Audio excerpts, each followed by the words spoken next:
أعوذ بالله من الشيطان الرجيم بسم الله الرحمن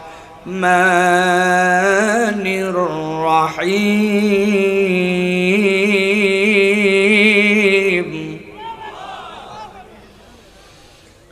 شهر رمضان الذي أنزل فيه القرآن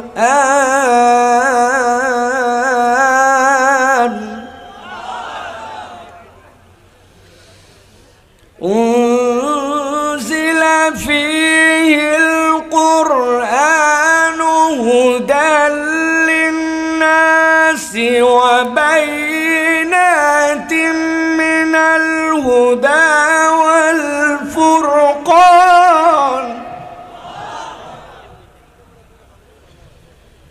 فمن شهد منكم الشهر فليصم ومن كان مريضا أو على سفر فعدة من أيام أخر يريد الله بكم العسر ولا يريد بكم العسر ولتكملوا العدة ولتكبروا الله على ما هداكم ولعلكم تشكرون وقال الله سبحانه وتعالى إن الله وملائكته يصلون على النبي يا أيها الذين آمنوا صلوا عليه وسلموا تسليما اللهم صل على محمد وعلى آل محمد كما صليت على إبراهيم وعلى آل إبراهيم إنك حميد مجيد اللهم بارك على محمد وعلى آل محمد كما باركت على إبراهيم وعلى آل إبراهيم إنك حميد مجيد প্রিয় ভাইরা আপনারা জানেন আর কয়েকটা দিন পরেই মুসলমানদের কাছে সবচেয়ে দামি পয়গাম নিয়া আমাদের কাছে একটা অনন্য মাস আল্লাহ রাব্বুল আলামিনের দেওয়া নিয়ামতের মাস ওই মাসটি আপনার আমার সামনে হাজির হবে বুঝে থাকলে বলেন তো যেই মাসের কথা আমরা বলছি ওই মাসটার নাম কি আর একটু মহব্বতে বলেন ওই মাসটার নাম কি আল্লাহ রাব্বুল আলামিন কুরআনুল কারীমের মধ্যে অন্য কোন মাসের নাম আলাদা করে উল্লেখ করে রব্বুল আলামিন উল্লেখ করেন নাই কিন্তু আল্লাহ রাব্বুল আলামিন রমজান মাসের নামটা আল্লাহ উল্লেখ করেছেন কিন্তু এই জায়গাতে খেয়াল করার মতো কতগুলা কথা আছে আল্লাহ রাব্বুল আলামিন বলছেন শাহরু রমাদান রমাদান মাস আল্লাযী আল্লাহ বলছেন যার ভিতরে উনজিলা ফীহিল কুরআন রব্বুল আলামিন কোরআনকে অবতীর্ণ করেছেন আপনার আমার কনসেপ্টের মধ্যে রমজান যখন আমরা একবার চিন্তা করি রমজান চিন্তা করার সাথে সাথে একটু ফেয়ারলি যদি আপনি বলেন তাহলে দেখবেন আপনার চিন্তার মধ্যে রমাদান মানে রোজা রমাদান মানে আপনার আমার জন্য সিয়াম পালন এই কনসেপ্টটা আপনার আমার মধ্যে সর্বপ্রথম আছে জিজ্ঞাসা যদি করা হয় রমাদান কিসের মাস আমরা বলে ফেলি সিয়ামের মাস কিন্তু আল্লাহ রাব্বুল আমিন বলছেন শাহরু রমাদান রমাদান মাস এইটুকু বলার পরে রব্বুল আমিন বলছেন আল্লাযী উনজিলা ফীহিল কুরআন আমি রব্বুল আমিন যার ভিতরে কোরআন অবতীর্ণ করেছি এরপরে রব্বুল আমিন এবার কোরআনের পরিচয় দিচ্ছেন রমাদানের পরিচয় দিচ্ছেন না আল্লাহ বলছেন এই কোরআনটা কি আল্লাহ বলছেন হুদাল লিন্নাস ওয়া বাইয়িনাতিম মিনাল হুদা ওয়াল ফুরকান আল্লাহ বলছেন এই কোরআনটা হচ্ছে মানবতার জন্য কিয়ামত পর্যন্ত পথ প্রদর্শক আর রব্বুল আলামিন বলছেন আমি যেইটাকে হুদা বললাম এইটা যে কোনো জায়গার জন্য পথ প্রদর্শক নয়, বরং সত্য এবং মিথ্যার মাঝে পার্থক্য করে যে সেটা হচ্ছে কোরআন। সুবহানাল্লাহ। ভালো করে খেয়াল করেন তাহলে। রব্বুল আলামিন রমজান বললেন, এরপরে আল্লাহ রাব্বুল আলামিন আগে সিয়ামের কথা বলেন নাই। রব্বুল আলামিন বলছেন রমজান মূলত কোরআনের মাস। এরপরে আল্লাহ কোরআনের পরিচয় দিলেন। তারপরে আল্লাহ বলছেন ফামান শাহিদা মিনকুমুশ শাহরা ফালইয়াসুম। আমি আল্লাহ রাব্বুল আলামিন দায়িত্ব দিলাম, এই কোরআনওয়ালা মাসটা তোমরা যদি কেউ পেয়ে যাও, আমি রব্বুল আলামিন তোমাদের জন্য নির্দেশনা দিলাম, তাহলে তোমরা সিয়াম পালন করো। তোমাদের জন্য রব্বুল আলামিন সিয়াম পালন করার দায়িত্ব বানালেন। তাহলে রমাদান আপনাকে মনে রাখতে হবে, প্রথম হচ্ছে আপনার আমার জন্য রমাদান হচ্ছে কোরআনের মাস। কিসের মাস? কোরআনের মাস। আল্লাহ বলছেন এরপরে ওই মাসের মর্যাদা আল্লাহ দিয়েছেন সিয়াম দ্বারা। তোমাদের মধ্যে থেকে যারা পারবে, আল্লাহ বলছেন তোমরা যেন সিয়াম পালন করো। আল্লাহ এরপরে সিয়ামের বিধান দিয়েছেন, ওয়ামান কানা মিনকুম মারিদান আও আলা সাফারিন ফাইদ্দাতুম মিন আইয়ামিন উখার। তোমাদের মধ্যে কেউ যদি অসুস্থ হও, কেউ যদি সফরে থাকো, আল্লাহ বলছেন আল্লাহ তোমাকে বাধ্য করেন নাই, যতই অসুস্থ হও মরে যা তাও রোজা রাখা লাগবে। আল্লাহ বলছেন আল্লাহ রাব্বুল আলামিন এটা বাধ্য করেন নাই। আল্লাহ বলছেন ইউরিদুল্লাহু বিকুমুল উসরা ওয়ালা ইউরিদু বিকুমুল উসরা। আল্লাহ তোমাদের জন্য সহজ করতে চান। রব্বুল আলামিন তোমাদেরকে এই বিধান দ্বারা কঠিন কিছু দিতে চান না। কিন্তু আমি যদি আমার ভাইদের কাছে আজকে বলতে চাই যে প্রিয় ভাইয়েরা, রমাদান তো আমাদের কাছে সমাগত, কিন্তু এই রমাদানের প্রস্তুতি কি আমাদের আছে কিনা? রমাদানের প্রস্তুতি আছে আমাদের? কি প্রস্তুতি আছে আপনাদের? আমাদের রমাদানের প্রস্তুতি হচ্ছে সোয়াবিন তেল কিছু কিনে রাখতে হবে, পেঁয়াজের দাম যদি বেড়ে যায় পেঁয়াজের প্রস্তুতি নিতে হবে, ভালো ভালো খেজুর আগের থেকে কিনে কম দামের কিছু খেজুর ম্যানেজ করতে হবে, আর রমজান কেন্দ্রিক আমার কিছু বাজার সদাই করতে হবে। এই বাজার সদাইয়ের জন্য আমাদের প্রস্তুতি আছে।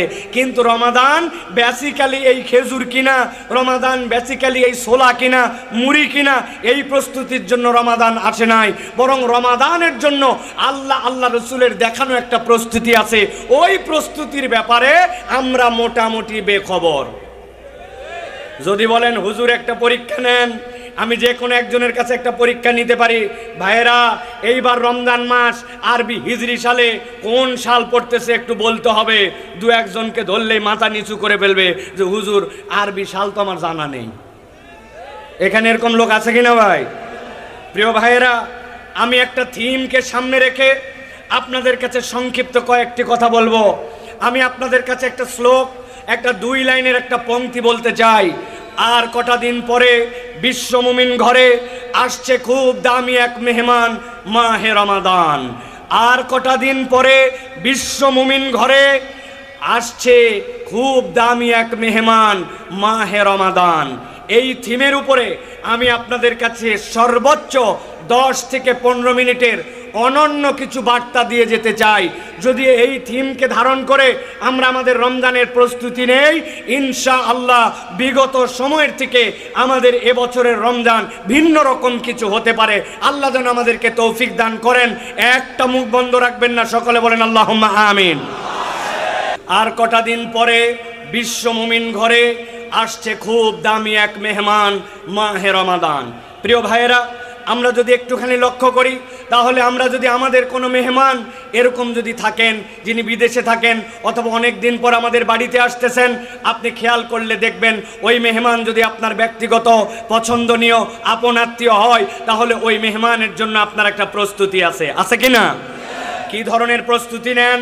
আপনার মেহমান যত আপনার আপন হবে, আপনার মেহমান যত আপনার পছন্দনীয় হবে, তার জন্য আপনার প্রস্তুতি তত হবে। ব্যক্তিগত মেহমানের প্রস্তুতি ব্যক্তিগত হবে, কিন্তু ওই মেহমানটা যদি রাষ্ট্রীয় মেহমান হন, কোনো দেশের প্রেসিডেন্ট হন, কোনো সংঘের প্রধান হন, কোনো জায়গার দায়িত্বশীল হন, তাহলে ওইটা তখন আর ব্যক্তিগতর গণ্ডির মধ্যে থাকে না, ওটা সামগ্রিকভাবে রাষ্ট্রীয় পর্যায়ে চলে যায়। তখন তার প্রস্তুতিও বড় হয়, তার জন্য ওই আয়োজনটাও বড় হয়। ঠিক কিনা? আমরা যদি তাকাই তাহলে আমরা দেখব আমাদের যে কোনো পছন্দনীয় মেহমানের জন্য আমরা 5 ধরনের পদক্ষেপ নিয়ে থাকি। 1 নম্বর, আমরা মেহমানের জন্য রিসিপশন তথা তার জন্য একটা অভ্যর্থনার ব্যবস্থা করি। কিভাবে অভ্যর্থনার ব্যবস্থা করি? মেহমান একজন আসবে, এয়ারপোর্টে নামবে, তার জন্য একটা গাড়ি ঠিক করে রাখা, ড্রাইভারের নাম্বার নিয়ে রাখা, ওই মেহমানের যেন কষ্ট না হয় তার জন্য আপনার একটা সামগ্রিক প্রস্তুতি থাকা, বাড়িটাকে গুছগাছ করার চেষ্টা করা, আপনার বাড়িটা যেন একটু মাকড়সা মুক্ত হয়, আপনার বাড়িটা যেন একটু ড্রেসিংটা দেখতে সুন্দর হয়, প্রয়োজনে আপনার বাড়ির সামনে সিজনাল 2টা ফুলের গাছ লাগায়া অন্তত বাড়িটা যেন দেখতে সুন্দর হয়, বাথরুমে যেন টিসিমিস না হয়, বাথরুমটার মধ্যে একটা সুগন্ধ লাগাই দেওয়ার জন্য চেষ্টা করা হয়, বাথরুমটা পরিষ্কার করা হয়, ট্যাঙ্কিতে পানি রিজার্ভ আছে কিনা, আসার পরে যেন কষ্ট না পায়, গিজারটা ঠিক আছে কিনা, মানে আমার সাধ্যের মধ্যে আমি তার জন্য এমনকি অনেক সময় ডাইনিং টেবিলের উপরের যে ম্যাটটা থাকে ওই ম্যাটটাও মেহমানের ভ্যারাইটি বুঝে চেঞ্জ করি। 1 নম্বরে তাহলে অভ্যর্থনা। 2 নম্বরে মেহমানের জন্য আমরা থাকার ব্যবস্থা করি। মেহমান যখন আসবে আপনি থাকার জন্য চিন্তা করেন, আপনার মেহমান যেন থাকার ক্ষেত্রে কোনো কষ্ট পায় না। আপনি দেখবেন মেহমানের জন্য চাদরটা পরিষ্কার করো, থাকার রুমের যদি পা পোস্টটা ময়লা হয়ে থাকে পা পোস্টটা পরিষ্কার করার জন্য আপনি চেষ্টা করেন। আপনি যদি চিন্তা করেন বাথরুমের স্যান্ডেলটা কেমন জানি ক্ষয়ে গেছে, বাথরুমের স্যান্ডেলটা প্রয়োজন একটা নতুন স্যান্ডেল ব্যবস্থা করো, অথবা তোয়ালা যেইটা দেওয়া হয়েছে তোয়ালাটা কালো হয়ে গেছে, তোয়ালাটা সুন্দর আরে পর্দাগুলো এখন পর্যন্ত কি ময়লা হয়েছে, অনেকদিন ধোয়া হয় নাই, দামি একটা মেহমান আসতেছে, বাড়ির পর্দাগুলো অন্তত পক্ষে ধোয়ার জন্য চেষ্টা করো। তার মানে যেই মেহমান আসবে ওই মেহমানের অভ্যর্থনার পরে আপনি তার জন্য একটা থাকার উন্নত আপনার সাধ্যের মধ্যে ব্যবস্থা করেন, ঠিক কিনা? 3 নম্বরে যদি আমরা দেখি তাহলে আমরা দেখব ওই মেহমানের জন্য খাওয়ার ব্যবস্থা করি। আমি গরিব হতে পারি, আমার সাধ্য কম হতে পারে, কিন্তু মেহমান যেটা পছন্দ করেন এরকম পছন্দনীয় একটা খাবার তার জন্য তুলে দেওয়ার জন্য চেষ্টা করি, একটা ভালো মাছ কেনার জন্য চেষ্টা করি, যেই খাবার খেলে তিনি তৃপ্তি পাবেন এরকম চেষ্টা করি। অন্য সময় সালাদ হয়তো অত মনোযোগ দিয়ে বানাই না, শশা কেবল চাকচাক করে কাটলাম, টমেটো চাকচাক করে কাটলাম, কিন্তু মেহমান ভিআইপি এই জন্য সুন্দর করে ঝুরি ঝুরি করে কেটে টমেটোর সাথে দিয়া সালাদ মিশায়া সাথে লেবুর আয়োজন করে, মানে তিনি যেন খেয়ে তৃপ্তি পান ওই রকম করে তার জন্য আমি খাদ্যের আয়োজন করি। গরিবও যদি হয় পাশের বাসার থেকে একটা ডিম চেয়ে নিয়ে আসে, অনেক সময় বাঙালি মেহমানদারি করে, এই অভ্যাস আমাদের আছে। তাহলে তার জন্য আমরা একটা খাওয়ার ব্যবস্থা করি। 4 নম্বর কি করি? আমরা তার বিনোদনের দিকে খেয়াল রাখি। বিনোদন মানে কি? বাড়িতে ওয়াইফাই লাইনটা 2 মাস বেতন দেওয়া হয় নাই, টাকা দেওয়া হয় নাই জন্য কেটে দিছে, মেহমান আসবে ইন্টারনেট ব্যবহার করা লাগতে পারে, এই ইন্টারনেটের লাইনটা ঠিক করতো। বাড়িতে উনি পেপার পড়ার অভ্যাস থাকতে পারে, তার জন্য একটা ডেইলি দৈনিকের ব্যবস্থা করো। বাড়িতে হয়তো বা টিভি বা কোনো একটা মাধ্যম আছে যেখানে হয়তো কিছু দেখবেন উনি, ওই টিভিটা একটু ঝিরঝির করে উনি হয়তো ওইটা দেখবে, এই জন্য ওইটা আপনি অনেক সময় ঠিক করার জন্য চেষ্টা করেন। তার বাচ্চা কাচ্চা আসতেছে, ওই বাচ্চা কাচ্চার জন্য আপনার কোনো একটা এন্টারটেনমেন্টের ব্যবস্থা থাকে। তার মানে আপনার বাড়িতে তিনি যেন বোর ফিল না করেন, তার বিনোদন দেওয়ার জন্য আমরা আমাদের সাধ্যের মধ্যে চেষ্টা করি, ঠিক কিনা? প্রিয় ভাইয়েরা, 5 নম্বরে আমরা আমাদের মেহমানদেরকে উপহার দেওয়ার চেষ্টা করি। অনেক দিন পর আমার আত্মীয়টা আসছে বিদেশ থেকে, নতুন বউ নিয়ে প্রথম আসতেছে, এর আগে আমাদের বাড়িতে আসে নাই, বাচ্চা হওয়ার পর এখন পর্যন্ত তার সাথে আমার দেখা হয় নাই। তাহলে আপনি সাধ্যের মধ্যে চেষ্টা করেন যে অন্তত পক্ষে তার জন্য কিছু উপহার দেওয়ার জন্য। হাজার অবস্থা খারাপ হোক, ছোট বাচ্চা একটা যাওয়ার সময় 200 টাকা হাতের মধ্যে ঢোকায় দেয় যে একটু চকলেট খেও, একটা পাঞ্জাবি হলে কিনে দেয়, একটা নতুন জামাই আসছে তার জন্য অন্তত একটা লুঙ্গি হলেও বাঙালি দিয়ে উপহার দিয়ে তাকে বিদায় করে, ঠিক কিনা? আর যদি ওই মেহমান অনেক উপহার নিয়ে আসে আপনার তখন আরো চিন্তা হবে, হাই হাই আমার জন্য বিদেশ থেকে আসছে, সাবান আনছে, শ্যাম্পু আনছে, প্রত্যেকের কথা মনে করে করে জামা কাপড় আনছে, আবার হাতের আংটি আনছে, গলার জন্য ছোট বাচ্চার চেন আনছে, তাহলে কেবল লুঙ্গি দিয়ে বিদায় করলে হবে না, একটু ভালো করে তার জন্য উপহার দিয়ে বিদায় করার জন্য চেষ্টা, এটা মানবীয় গুণাগুণের অংশ। 6 নম্বরে যেই মানুষটা চলে যাচ্ছে তার জন্য আমরা একটা বিদায়ী সংবর্ধনা দেই। বিদায়ী সংবর্ধনার সবচেয়ে নিম্নরূপ কতটুকু হয়? লিফটের থেকে নেমে অন্তত পক্ষে তার গাড়িতে উঠানো পর্যন্ত আপনি আগায় যান, জড়ায় ধরে বলে আবার আসবেন, কিন্তু ভালো করে মেহমানদারি করতে পারলাম না। আর যদি রাষ্ট্রীয় মেহমান হয় তাহলে রাষ্ট্রীয় মেহমান তার বিদায়ের জায়গা পর্যন্ত যে তাকে সি অফ করে বিদায় করার পরে হাত দিয়ে তাকে ইশারা করে তারপরে তাকে সম্মানের সাথে বিদায় করে। আমরা যদি খেয়াল করি তাহলে অভ্যর্থনা, থাকার ব্যবস্থা, খাওয়ার ব্যবস্থা, বিনোদন, উপহার এবং বিদায়ী সংবর্ধনা, এই বিষয়গুলি আমাদের মেহমানের সাথে আমরা করে থাকি, ঠিক কিনা? প্রিয় ভাইয়েরা, আমরা কি থিম বলেছি? আমরা বলেছি আর কটা দিন পরে বিশ্ব মুমিন ঘরে আসছে খুব এক দামি মেহমান, মাহে রমাদান। মাহে রমাদান আমাদের জন্য কীরকম মেহমান?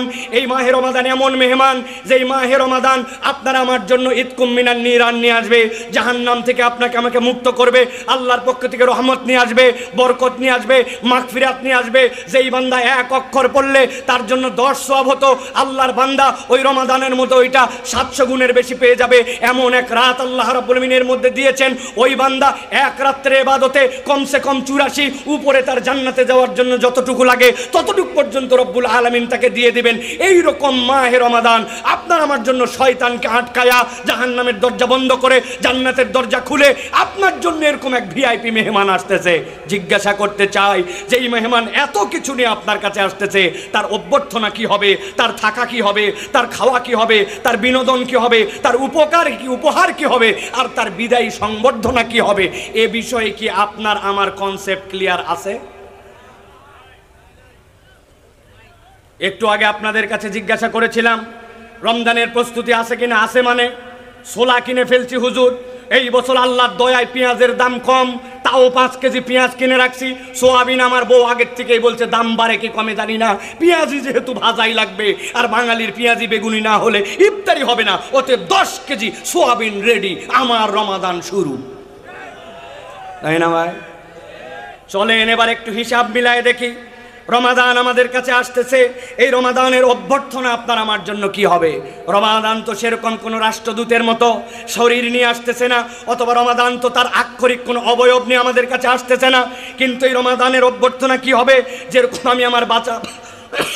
আমি আমার বাসা গুছাই, যেরকম আমি আমার বাসার জন্য প্রস্তুতি নেই, যেরকম আমার ভ্যাসটার মধ্যে একটা ফুল রেখে দিয়ে অন্ততপক্ষে মেহমানের জন্য আমার ফুলদানিটা সাজানোর চেষ্টা করি, আমার জন্য তার বাড়ির সামনে ফুল লাগানোর চেষ্টা করি, বাথরুমের দুর্গন্ধ দূর করার জন্য চেষ্টা করি, তোয়ালাটা পরিবর্তন করার চেষ্টা করি, এটা মেহমানের জন্য অভ্যর্থনা। তার জন্য এয়ারপোর্টে তার গাড়িতে আসার জন্য যেন কোনো সমস্যা না হয়, ড্রাইভারের নাম্বারটা পর্যন্ত হোয়াটসঅ্যাপ করে দিয়ে রাখি। কিন্তু আমার রমাদানের অভ্যর্থনা আমার জন্য কি হবে? প্রিয় ভাইরা, রমাদানের অভ্যর্থনা হচ্ছে মুমিন জীবনের হৃদয়ের মধ্যে একটা ব্যাকুলতা থাকবে। রমাদান আসতেছে, ওই রমাদানের জন্য সে দিন গুণা শুরু করবে।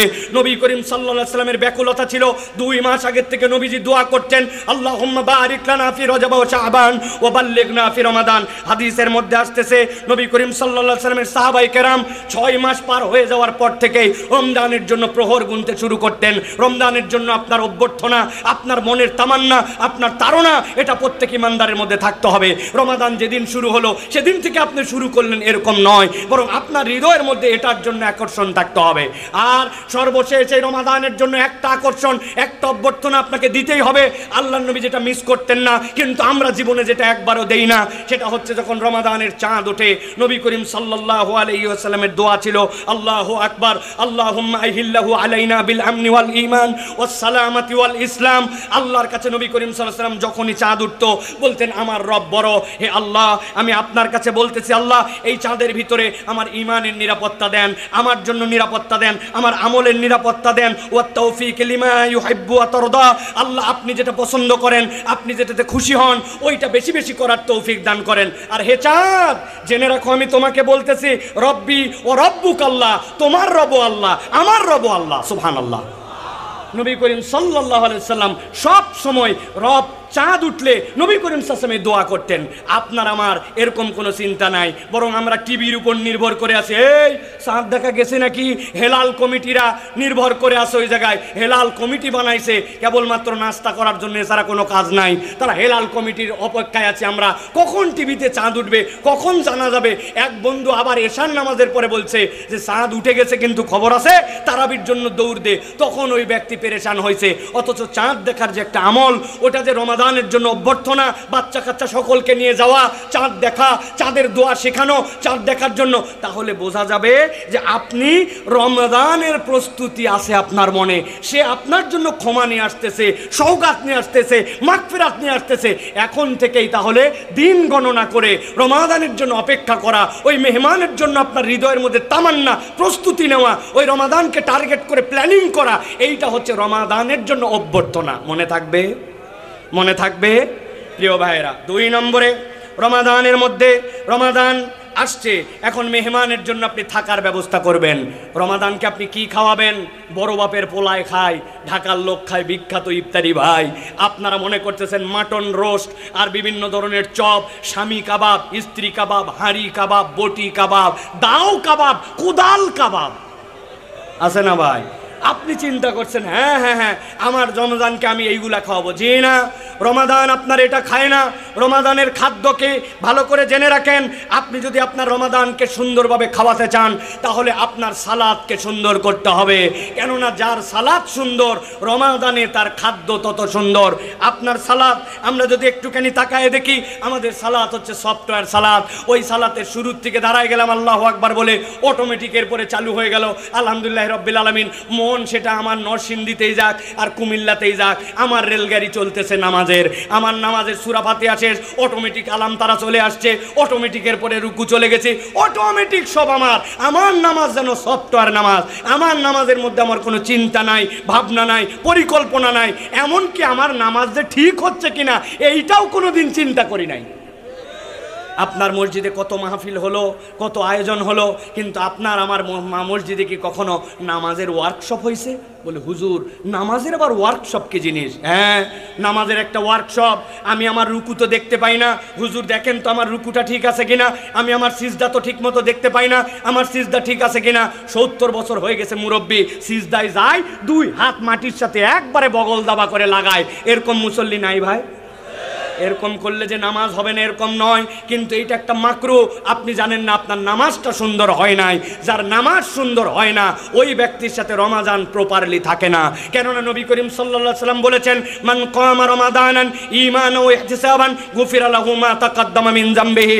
আল্লাহ নবী বলছেন, কেউ যদি রমাদানের মধ্যে আল্লাহ রাব্বুল আলামিনের সন্তুষ্টির জন্য বুঝে সুঝে ঈমান এবং সওয়াবের আশায় প্রপারলি সালাত আদায় করে, আল্লাহ তার অতীতের সকল গুনাহ মাফ করে দেন। সুবহানাল্লাহ।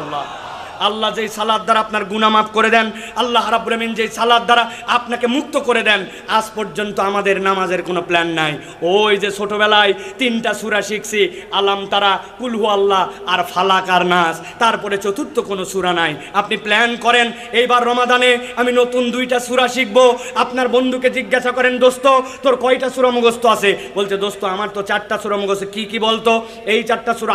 কোরআনের একটা অ্যাপস আছে আল কোরআন, কোরআনের একটা অ্যাপস আছে কোরআন শিখার বিভিন্ন ধরনের। ওই কোরআনের অ্যাপস থেকে আপনি সুন্দর করে বলছেন, দোস্ত তুই অ্যাপস নামা, আলাম তার অর্থটা তুই শিখ, আমিও শিখি। সুবহানাকাল্লাহুম্মা বিহামদিকা সারা জীবন পড়লাম, আজ পর্যন্ত সুবহানাকাল্লাহর অর্থ জানলাম না। রমাদানের মধ্যে আমার নামাজটা যেন সুন্দর হয়, এই জন্য আমি দোয়ার অর্থ শিখব, তাসবির অর্থ শিখব, 3টা নতুন সূরা শিখব। কিচ্ছু যদি না পারি ভাই, আমি রমাদান কেন্দ্রিক কোরআনে সূরা বাকারার 185 নম্বর আয়াত থেকে আল্লাহ বলেছেন, আমি আয়াতগুলো অন্তত মুখস্থ করার জন্য চেষ্টা করি। ভাই রে ভাই, ওই যে ক্লাস 6-7 যেই কেরাত, আমার আজকে বার্ধক্য এসে গেছে একই কেরাত। ওই 6, 7, 4, 5 যে কয়টার অর্থ জানতাম এখন পর্যন্ত আমার অবস্থা তাই। আপনি বিশ্বাস করেন আপনার রমাদানকে আপনি সুন্দর করে আপ্যায়ন করতে পারছেন না, খাওয়াতে পারছেন না। যুগের পরে যুগ আমাদের কাছে রমাদান আসলো, লাইফে পরিবর্তন আসে নাই। এর অন্যতম কারণ আমরা আমাদের নামাজের ব্যাপারে যত্নশীল নই, ঠিক কিনা? এই রমজান থেকে শপথ নেন যে হুজুর ইনশাআল্লাহ আমরা নতুন কিছু না পারলেও 30 দিনে 3টা সূরা মুখস্থ করব। রাজি আছেন ইনশাআল্লাহ? ছোট হোক বড় হোক ইনশাআল্লাহ চেষ্টা করব। রাজি আছেন আপনারা? শপথ নেব এই রমাদান থেকে আমরা কোনো নামাজ, সেটা ফরজ হোক নফল হোক তাহাজ্জুদ হোক, আমার যে নামাজই পড়ব আমি 7 তাসবির নিচে আমার নামাজ আদায় করব না। রুকুতে যাওয়ার পরে সুবহানাল্লাহ সুবহানাল্লাহ আযীম সুবহানাল্লাহ সুবহানাল্লাহ আযীম, আরে আল্লাহ সুবহানা রাব্বিয়াল আযীম পর্যন্ত বলে না। সিজদায় যাওয়ার পরে সুবহানাল্লাহ সুবহানাল্লাহ সুবহানাল্লাহ, এটা কোথায় পাইলেন আপনি এটা? অথচ আমাদের অধিকাংশ আমরা এরকম করে পড়ে ফেলতেছি। তাহলে আমরা প্ল্যান করব সিজদার তাসবিহ এবং রুকুর তাসবিহ। এই রমাদান থেকে 7 তাসবির নিচে রুকু করব না, সিজদা করব না। আমার নামাজের ভেতরের তাসবিহাত যেগুলা, ওইগুলার অর্থ জানার জন্য চেষ্টা করব। আপনি যদি এই চেষ্টা করেন তাহলে আপনি আপনার রমাদানকে ইনশাআল্লাহ সুন্দর করে একটা খাওয়ার আয়োজন করে দিতে পারবেন। এই রমাদান থেকে আমরা কমসে কম 7 তাসবিহ দিয়ে রুকু সিজদা করব, এর নিচে উঠব না। কারা কারা রাজি আছেন? বুঝে বলেন, কিন্তু আন্দাজে আবেগে হাত তুলেন না, হাত নামান। রুকুতে গেছেন সুবহানা রাব্বিল আযীম, সুবহানা রাব্বিল আযীম, সুবহানা রাব্বিল আযীম, কাম সারা উঠে গেছেন, কিন্তু 7 বার পরে দেখেন আরো 6 সেকেন্ড বেশি লাগে। সুবহানা রাব্বিল আলা, সুবহানা রাব্বিল আলা, সুবহানা রাব্বিল আলা, সুবহানা রাব্বিল আলা, সুবহানা রাব্বিল আলা, সুবহানা রাব্বিল আলা, সুবহানা রাব্বিল আলা। আমি আল্লাহকে সাক্ষী রেখে বলতেছি, আপনি আপনার রুকু ঠিক করেন, আপনার সিজদা ঠিক করেন, আর 2 রুকুর মধ্যে আর 2 সিজদার মধ্যে দোয়াগুলা পড়েন, আপনার নামাজটা 50% দেখতে সুন্দর হয়ে যাবে ইনশাআল্লাহ। রাজি আছেন তাহলে ইনশাআল্লাহ? তাহলে এইটা হচ্ছে আপনার আমার জন্য রমাদানের খাদ্য, যে রমাদানকে আমরা সুন্দর করে খাদ্য দিব, আমার সালাতকে সুন্দর করব। হুজুররা একটু উদ্যোগ নেন, মাদ্রাসার পক্ষ থেকে উদ্যোগ নেন, আল্লাহর ওয়াস্তে যে আলেম ওলামা তালেবে ইলম ছুটি হয়ে যাচ্ছে, মাদ্রাসা বাড়িতে যাচ্ছেন, সব মুরব্বীদেরকে বলেন চাচা আসেন তো, রুকুটা ঠিক হয় কিনা একটু দেখি, কোমরটা কেমনে সোজা করতে হয়, হাতটা বৈঠকের সময় কোথায় রাখতে হয়, সিজদার সময় কেমনে দিতে হয়, তোলার সময় কেমনে নামাতে হয়, উঠতে হয় কেমনে, 2 সিজদার মধ্যে কেমনে সোজা করতে হয়, সিজদাটা কেমনে দিতে হয়, নখগুলা কেমন থাকবে, এইরকম করে একটা উদ্যোগ নেন। উদ্যোগ নিয়ে আপনি সুন্দর করে আপনার রমাদানকে খাওয়াবেন। এই মানসিকতাটা নিয়ে নামাজের জন্য যদি আমরা সুন্দর করি, ইনশাল্লাহ আমাদের রমজান আমাদের কাছে উত্তম খাদ্য পাবে। মনে থাকবে ইনশাল্লাহ। প্রিয় ভাইয়েরা, 3 নম্বর যেটা আপনাদের কাছে বলতে চাই সেটি হচ্ছে, রমাদান এসেছে, আপনার মেহমান এসেছে, এখন আপনার মেহমানকে আপনি রেখেছেন সুন্দর করে, কিন্তু আপনি আপনার মেহমানকে এখন খাওয়াবেন কি? রাখছেন তো আপনি সালাদ দিয়ে সুন্দর করে, কিন্তু রমাদানের খাদ্যটা কি হবে আপনার জন্য? রমাদানকে আপনি কি খাওয়াবেন একটুখানি চিন্তা করে দেখেন। আপনি আপনার রমাদানকে তো আগেই বলেছি পেঁয়াজি বেগুনি কিছুই খাওয়াতে পারেন না, তাহলে আপনি রমাদানকে কি খাওয়াবেন? রমাদানকে আপনি খাওয়াবেন, রমাদানের খাদ্য হচ্ছে কোরআন। আল্লাহ বলছেন শাহরু রমাদান আল্লাযী উনজিলা ফীহিল কোরআন। আল্লাহ বলছেন রমাদান হচ্ছে এমন মাস যেই মাসের মধ্যে আল্লাহ রাব্বুল আলামিন তোমাদের জন্য কোরআনকে অবতীর্ণ করেছেন। এই জন্য আমি বলবো প্রিয় ভাইরা, রমাদান তার কাছে সবচেয়ে সুন্দরভাবে আহরিত হবে, রমাদান সবচেয়ে সুন্দরভাবে তার বাড়িতেই আপ্লুত হবে, যার বাড়িতে এবং যার জীবনে যত বেশি কোরআনুল কারীমের সাথে সম্পর্কিত হবে। কিন্তু আমরা যদি একটুখানি কল্পনার দিকে তাকাই, তাহলে আমরা দেখতে পাই আল্লাহ রাব্বুল আলামিন এই কোরআনুল কারীম দ্বারা রমাদানের মূলত পরিবর্তনের ঘোষণা দিয়েছেন। আল্লাহ বলছেন শাহরু রমাদান আল্লাযী উনজিলা ফীহিল কোরআন, রমাদানের মধ্যে কোরআন তোমাদেরকে দেওয়া হলো। কিন্তু আমরা কি চিন্তা করলাম? আমরা চিন্তা করলাম খালি সিয়াম পালন করলাম। আল্লাহ আপনাকে প্রেসক্রিপশন দিলেন, ওই প্রেসক্রিপশন আমি ফলো করলাম না, আল্লাহর প্রেসক্রিপশন রেখে দিয়ে আমরা আমাদের মতো করে জীবন চালাচ্ছি। রমাদানের পরে রমাদান রেখে গেল, এখন পর্যন্ত রোজাদার নামাজি হয় না। রমাদানের পরে রমাদান চলে গেল, রোজাদার মিথ্যা ছাড়ে না। রমাদানের পরে রমাদান চলে গেল, আগের মুসলমান আর পরের মুসলমানের কোনো পার্থক্য হয় না। এর অন্যতম কারণ রমাদান আছে আমাদের সাথে, কিন্তু কোরআনুল কারীমের সাথে আমাদের সম্পর্ক নাই। শপথ করেন যে আমরা রমাদানের আগেই আমরা কোরআনুল কারীম শেখার জন্য চেষ্টা করব। রমাদানের আগেই আমরা প্ল্যান করব যে আমরা কতটুকু সূরা মুখস্থ করব। পুরা কোরআনুল কারীম সাধ্যের মধ্যে থাকলে একবার অনুবাদ আমরা যদি শেষ করতে পারি, তাহলে এই রমাদান থেকে আমরা কোরআনুল কারীমকে মূল এন্টারটেনমেন্ট দিতে পারবো। আফসোস আর দুঃখ প্রিয় ভাইরা, বাংলাদেশে তারাবি নামে এক ধরনের বিনোদন হয়, আছে আপনাদের এলাকায় ভাই? আমাকে একজন বলছে হুজুর তারাবির মানেই তো তাড়াতাড়ি, নিজে নিজে ব্যাখ্যাদার করছে। তারাবি এইটার মানে কি? এইটা ইস্তেরাহাত। আগেকার এক একজন নামাজ পড়তেন, এক একটা 2 রাকাত নামাজ পড়তে তাদের সময় লাগতো 40 মিনিট, 4 রাকাত নামাজ পড়তে লেগে যেত 1.5 ঘন্টা। তাবেঈনে কেরাম এরপরে তাদের পা ব্যথা হয়ে যেত, ওই ব্যথার থেকে বাঁচার জন্য তারা একটু রিল্যাক্সের জন্য অবসর নিতেন 4 রাকাত পরে। এখন আমাদের নামাজ পড়তে লাগে এক রাকাত 3 মিনিট, 2 রাকাত পড়তে লাগে 5 মিনিট, 4 রাকাত পরে বসা, এটা একটা নতুন তামাশার মতো হয়ে দাঁড়াইছে আমাদের জন্য, ঠিক কি না? হ্যাঁ, বসি আমরা, সমস্যা নাই, কিন্তু আমাদের নামাজের তেলাওয়াত যেন সুন্দর হয়। আমাদের যারা হাফেজে কোরআন আছেন তারা যেন সুন্দর করে তেলাওয়াত করে। অতএব আপনার রমাদানকে যদি আপনি সুন্দর করে এই মেহমানকে সম্মান দিয়ে খাওয়াতে চান, তাহলে আপনার কোরআনকে সুন্দর করতে হবে। কোরআন যার যত সুন্দর, রমাদান তার তত সুন্দর।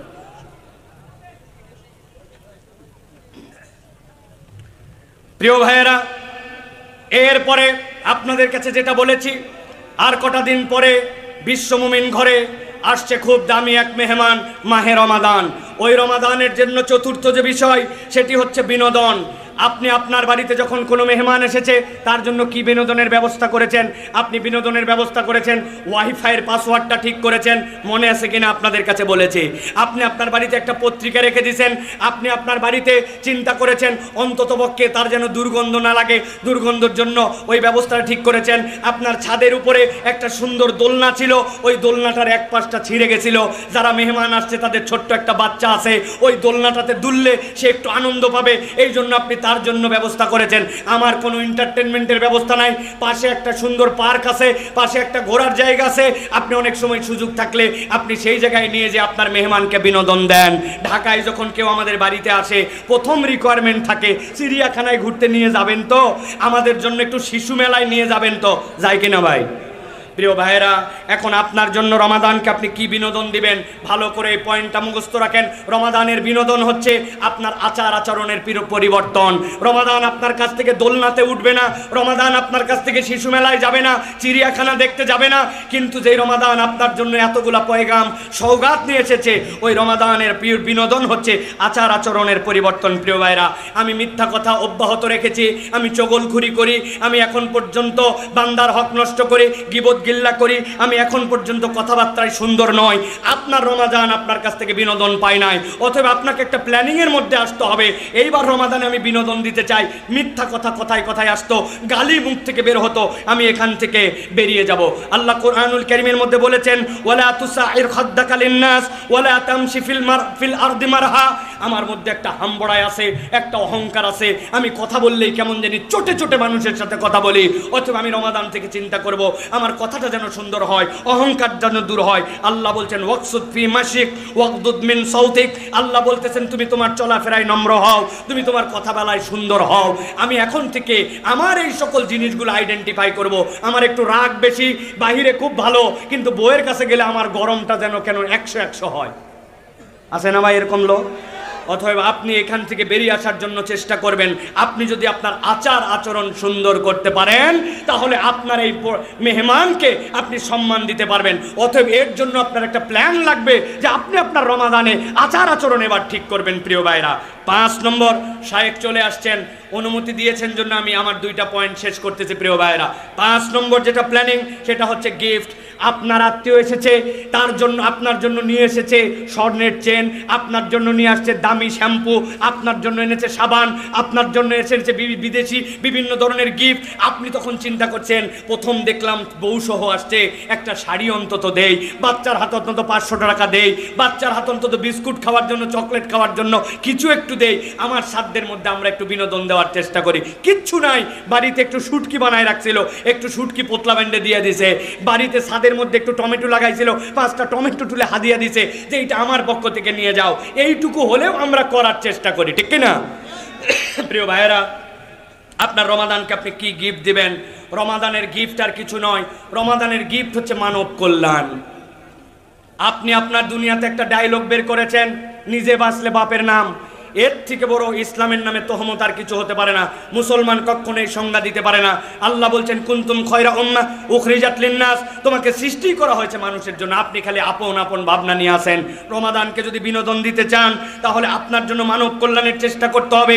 দুস্থ, অনাথ, যেই সকল বিপদগ্রস্ত, তাদের পাশে দাঁড়াতে হবে। আপনার প্রচেষ্টা হবে আপনার সাধ্যের মধ্যে মানব কল্যাণে কিছু করা। কিচ্ছু পারি নাই, মসজিদের অজুখানাটা আমি পরিষ্কার করে, মসজিদের পাশে ওয়ালে কারা যেন পোস্টার লাগাইছে, পোস্টারটা তুলে দিছি।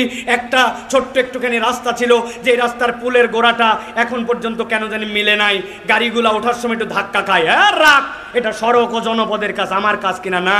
আপনি চিন্তা করছেন আমি একটুখানি মানব কল্যাণের চিন্তা করে এই রাস্তাটা একটু ঠিক করে দেওয়ার জন্য চেষ্টা করি। কোনো একটা ভাই বিপদে পড়ছে, তার জন্য একটু আগায় যায়। আপনি যদি মানব কল্যাণের কোনো একটা শপথ নেন, সমাজ পরিবর্তনের সারথি হন, আপনি আপনার প্রোগ্রামে কেবল ব্যক্তিগত না রেখে সামগ্রিক যারা ভালো কাজ করে তার সাথে একটু যুক্ত হন। আল্লাহ রাব্বুল আলামিন আপনাকে আমাকে যে রমজান দিয়েছিলেন, ওই রমাদান তাহলে আপনার পক্ষ থেকে একটা গিফট পাবে। এই জন্যই বলা হচ্ছে ইন্নাহা হাদা কানা লাকুম জাযাআন ওয়া কানা সা'য়ুকুম মাশকুরা। তোমাদের মধ্যে থেকে ওই প্রচেষ্টা, যেই প্রচেষ্টাগুলো আল্লাহ পছন্দ করেন, ওইটা করলে তুমি আল্লাহর কাছেও প্রশংসিত হবে, আল্লাহও সেটা কৃতজ্ঞতার সাথে স্মরণ রাখবেন। কোন কাজ? যেটা তার বান্দার কল্যাণের জন্য বান্দা করে। অতএব এই রমাদানে আমাদের প্রস্তুতির একটা অংশ হচ্ছে রমজানকে গিফট দেব মানব কল্যাণ দিয়ে। সর্বশেষ যেটা বলতে চাই, প্রিয় ভাইরা, রমাদানকে আমরা বিদায় দেব, আমাদের বিদায় দেওয়ার সময় সংবর্ধনা দেই। কি বলেছিলাম? কিছু দূর আগায় যায় অন্ততপক্ষে তাকে একটা বিদায় দেওয়ার জন্য চেষ্টা করি না ভাই? রমাদানের বিদায় কি হবে? রমাদানের বিদায় আর কিছু নয় প্রিয় ভাইরা, রমাদানের সবচেয়ে বড় সম্পদ, ইমানদারের সবচেয়ে বড় হাতিয়ার, সেটা হচ্ছে রমাদানের বিদায় হচ্ছে উত্তম দোয়ার প্র্যাকটিস করা। এই পয়েন্টে কথা বললে আপনারা মনে কষ্ট পান প্রিয় ভাইরা, আমরা আল্লাহর কাছে ফেরতও আসি না, আল্লাহর কাছে আমরা দোয়াও করি না। অথচ আল্লাহ বলছেন আফালা ইয়াতুবুনা ইলাল্লাহ ওয়া ইস্তাগফিরুনাহু, তোমরা কি আল্লাহর কাছে ফেরত আসবে না এবং তার কাছে ইস্তেগফার করবে না? আপনি আমি আল্লাহর কাছে দোয়া করি আর ইস্তেগফার করি। আমি শত জায়গায় বলি এই দোয়া, এই ইস্তেগফার অনেক সময় এটা স্বয়ং আমাদের জন্য বেয়াদবি হয়। আল্লাহ চাইতে বলছে কেমনে আর আমি চাই কেমনে? আমার চাওয়ার সাথে আল্লাহর যে বলে দেওয়া পদ্ধতি তার কোনো মিল নাই। ভালো করে খেয়াল করেন, এই পয়েন্টটা মাথার মধ্যে ঢুকায় রাখেন। আপনি নামাজের মধ্যে আল্লাহর কাছে সালাম ফিরিয়েছেন, ফেরার পরে আল্লাহর কাছে তাসবিহ হাতের পরে দোয়া করবেন। কে হিসাব বেয়াদব আমরা, হাত তুলতে দেরি রব্বানা আছে কিনা ভাই? আছে। আপনি এই যে কি বলে আল্লাহর কাছে চপাত করে মারিয়ে দিলেন। আপনি বলছেন রব্বানা যালামনা আনফুসানা ওয়া ইল্লাম তাগফির লানা ওয়া তারহামনা লানাকুনান্না মিনাল খাসিরিন। আল্লাহ, আমার গুনাহ, আমার অপরাধ, আমার ভুল এর কোনো শেষ নাই, আই রব তুমি আমাকে ক্ষমা করে দাও। আপনি একবার চিন্তা করেন তো, যেই কথা বলে আল্লাহর কাছে আপনি দোয়া করলেন, ওইটার মধ্যে কোনো রকম কিছু না, এই যে মারলেন। এইটাই যদি আপনি, শায়েখ আহমদুল্লাহ এখানে উপস্থিত, আপনার কোনো একটা সমস্যা, এই সমস্যার জন্য আপনি তার কাছে গেছেন যে শায়েখ আপনার কাছে আমার কথা আছে, শায়েখের পিএস বলছে থামা, আগেই যাওয়া যাবে না, সিরিয়াল আছে। উনি বলতেছে আমার কথা বেশিক্ষণ লাগবে না, আমার রেডি আছে কথা, আমার ছেলের একটা চাকরি দরকার, শায়েখের পরিচিত অমুক আছে, তার কাছে আমি একটুখানি নিবেদন দিব জন্য আমি শায়েখের কাছে জাস্ট খালি আর্জিটা দিব। আপনি ঘরের মধ্যে অনুমতি পাইছেন, ঢোকার সাথে সাথে সালাম দিচ্ছেন, আসসালামু আলাইকুম শায়েখ, আপনি কেমন আছেন? আমার ছেলেটা কিন্তু অনার্স মাস্টার সবগুলো ভালো রেজাল্ট করছে, তার জন্য একটা চাকরির দরকার, মেহরবানি করে আপনি 2-4টা চাকরির ব্যবস্থা করে দেবেন। গেলাম, আসসালামু আলাইকুম। শায়েখ ডাক দিয়ে বলবে, এই আমার কোন পিএস এই লোককে ঢুকাইছে, ওর চাকরি আগে দূর করা দরকার, কোন ব্যক্তির মাথা ঠিক আছে আর ঠিক নাই, যাকে তাকে আমার কাছে কেন আসতে দাও? আর এই লোকটা যদি আপনার মন্ত্রী হয়, তার কাছে যে আপনার কোনো একটা নিবেদন আছে, আপনি মন্ত্রীর কাছে গেছেন, যাওয়ার পরে ঢোকাই যায় না, কোনো মতে ঢুকছেন, ঢুকে আপনি মন্ত্রীকে সালাম দিয়ে বলছেন আসসালামু আলাইকুম মন্ত্রী সাহেব, আপনি কিন্তু আমার এলাকা থেকে মন্ত্রী হয়েছেন, আমি কিন্তু আপনাকে মহব্বত করে ভোটও আপনাকে দিয়েছিলাম, আমার ছেলের কিন্তু চাকরি জরুরি দরকার, তার কাগজপত্র সব ঠিক আছে, আপনার কাছে দিয়ে গেলাম, আগামী 7 দিনের মধ্যে একটা চাকরির ব্যবস্থা করে দেবেন, আসসালামু আলাইকুম। মন্ত্রী বলবে ধরে একে বাঁধে ফেলা, ঠিক কিনা? আপনি এই জায়গায় জোরে জোরে ঠিক বলতেছেন, কিন্তু আপনি আমি নিজের জীবনে হিসাব মিলাই দেখি আপনার আমার দোয়াগুলা ঠিক এইরকমই। সালাম ফিরালাম অথবা দোয়া করতে মন চলে, একটু হাত তুললাম, আর হুজুরকে দেখতে পাইছি, হুজুর আমার জন্য দোয়া করবেন, আমার চাকরির জন্য দোয়া করবেন, আমার ছেলের জন্য দোয়া করবেন, আমার ছেলের জন্য হাফেজ হয় দোয়া করবেন, আমার বইয়ের মাজা ব্যথার জন্য দোয়া করবেন। তার দোয়া হুজুর কন্ট্রাক্টারি নিচে, আমি খালি চাওয়ার মধ্যে আছি, নিজের দোয়া আমি নিজে করি না, ঠিক কিনা? ভালো করে বোঝেন, রমাদানের বিদায় হচ্ছে আপনার জন্য একটা উন্নত দোয়া। আপনি আল্লাহর কাছে দোয়া করেছেন, হাত তুলে, আপনার হাত তুলে দোয়া ফুরায় না, আপনি সিজদায় গেছেন, আপনার সিজদায় দোয়া ফুরায় না, আপনি চিন্তা করছেন হুজুর রব্বানা আতিনা ফিদ দুনিয়া আর রব্বানা যালামনার বাহিরে তো কোনো দোয়াই জানা নাই, ফুরাবে আবার কেমনে? এ করতে তো 1 মিনিট লাগে না। আমি জিজ্ঞাসা করতে চাই, শালঘরের মুসলমান, আপনি আপনার এলাকার সিএনজি আলার জন্য কোনোদিন দোয়া করেছেন? আপনার এলাকার কৃষকের জন্য দোয়া করেছেন? বাসের ড্রাইভারের জন্য দোয়া করেছেন? ভিক্ষুকদের জন্য দোয়া করেছেন? বেনামাজির জন্য দোয়া করেছেন? ডোনাল্ড ট্রাম্পের জন্য কোনোদিন দোয়া করেছেন? ইলন মাস্কের জন্য দোয়া করেছেন?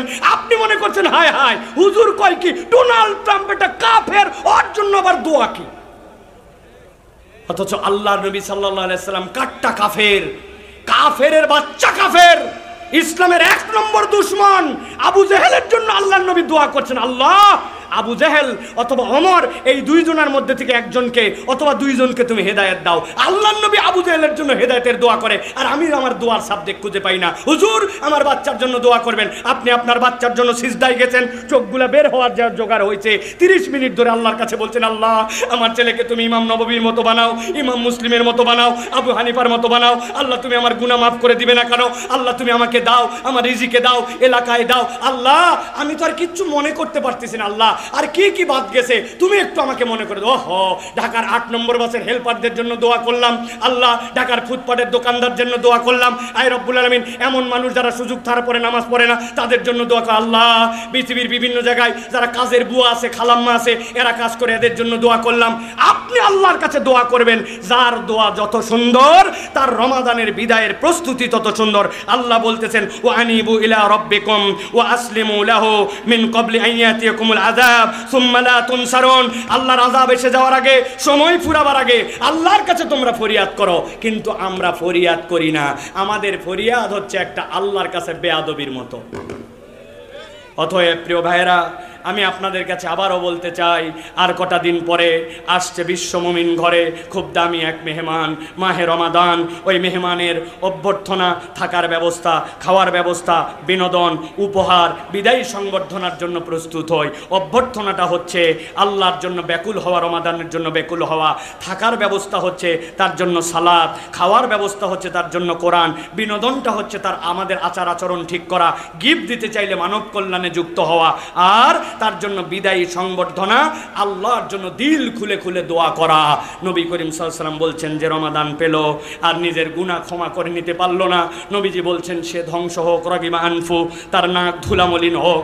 আল্লাহর নবী বলেন না এই কথা, জিবরাইল আমিন বলেছেন, নবী আমিন বলেছেন। নবীর আমিন যদি একবার হয়, ওই দোয়া কখনো ব্যর্থ হয় না। অতএব আসুন আমরা আমাদের এবারের রমাদানটা একটুখানি ব্যতিক্রম করি। ছোট্ট একটা বার্তা, এই কথাগুলি ছড়িয়ে দেওয়ার জন্য চেষ্টা করেন। যতটুকু মনে আছে শোনেন, না হলে আবার শোনেন, নিজে প্রস্তুতি নেন, নিজে একটা খাতা কলম নিয়ে নিজের রমাদানকে সুন্দর করার জন্য উদ্যোগ নেব। কারা কারা এখানে আছেন যারা এবারের রমাদান সুন্দর করার জন্য খাতা কলমে লিখে একটা প্রস্তুতি নেব? আগামীকাল থেকে শুরু হবে। আপনারা সকলে হাত তুলবেন না ভাই, মেহেরবানি করে। অনেকে আছে গেলে হাত তোলার জন্য রেডি হয়ে আছেন, খবরদার হাত তুলবেন না। আগে বোঝেন যে লিখিতভাবে সুন্দর করে একটা প্ল্যানিং করবো এই রমাদান সুন্দর করার জন্য। যারা লিখবেন তারা কেবল হাত তোলেন, আর হাত তোলা যাবে না যে আমি কি করব না করব, কয়টা সূরা জানা আছে, কয়টা সূরা শিখবো, নিজের কোন খারাপ আচরণ আছে বাদ দেব, মিথ্যাটা বাদ দেব, গীবতটা বাদ দেব, অপরকে দাওয়াত দেব, কোরআন তেলাওয়াত বাড়াবো, এক খতম কোরআন দিব। করা যাবে না, লেখা যাবে না। আল্লাহ আমাদেরকে কবুল করবেন, আল্লাহুম্মা আমিন। হাদা মা ইনদি ওয়াল ইলমু ইনদাল্লাহ। সুবহানাকাল্লাহুম্মা ওয়া বিহামদিকা আশহাদু আল্লা ইলাহা ইল্লা আনতা আস্তাগফিরুকা ওয়া আতুবু ইলাইক। ওয়াসসালামু আলাইকুম ওয়া রাহমাতুল্লাহি ওয়া বারাকাতুহু।